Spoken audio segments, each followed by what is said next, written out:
Hello, this is Jeremy from Out of This World Exotics. Today we'll be talking about ball pythons.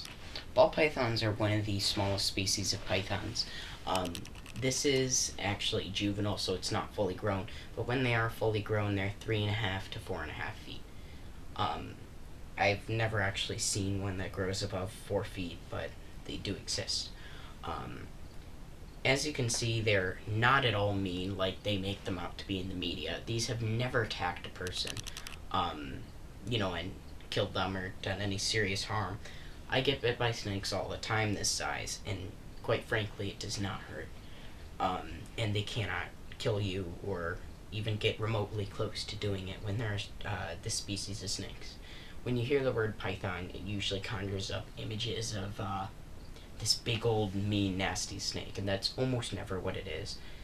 It's the same thing when someone says pit bull. You think of a really mean pit bull, but in fact pit bulls are usually just a species of dogs that are chosen and trained to be mean. And pythons, you don't train them, but if somebody treats them improperly and lets it roam in a room and feeds it live stuff and does all this bad stuff, then it's going to end up mean. Whereas if you treat it with respect, then it'll be just as nice as a dog. But they're much less of a commitment because you can't leave a dog at home for a week and not take care of it at all. Snakes require their water dish and cage cleaned once a week, and they require to be fed once a week, although it does vary depending on species, but that's like the average thing. You couldn't do that with a dog. It might be dead when you come back if you did that. Not that I'm recommending doing this because you'll need thermostats and stuff, but as you can see, she's very tame, very docile. These do make great pets, but there is one problem I've seen people have with these guys is that they are not very good eaters. And for someone who has more experience with snakes, you can get them to eat very easily, but a lot of people get them as a first snake, and they won't eat, and they wonder why. And it's actually because of stress. A lot of people are so excited that they hold it before they're supposed to, and it stresses it out, and it gets so stressed out that it'll try and starve itself. You would think that a python would eat anything from what you hear on the media. Well, it doesn't. It's hard enough to get them to eat, but they eat, quite frankly, not people. But this one, she's being a very good eater, because I don't overstress her and I don't do too much, and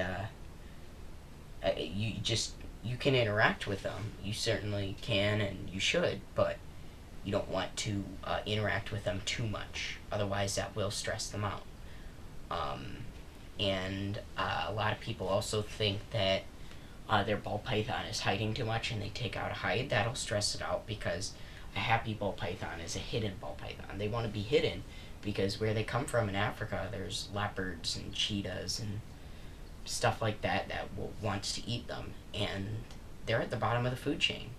They don't grow very big, and they eat gerbils all their life. They switch a cycle every week. They find a new gerbil hole, they eat the gerbil, they live there for a week, then they go find a new gerbil.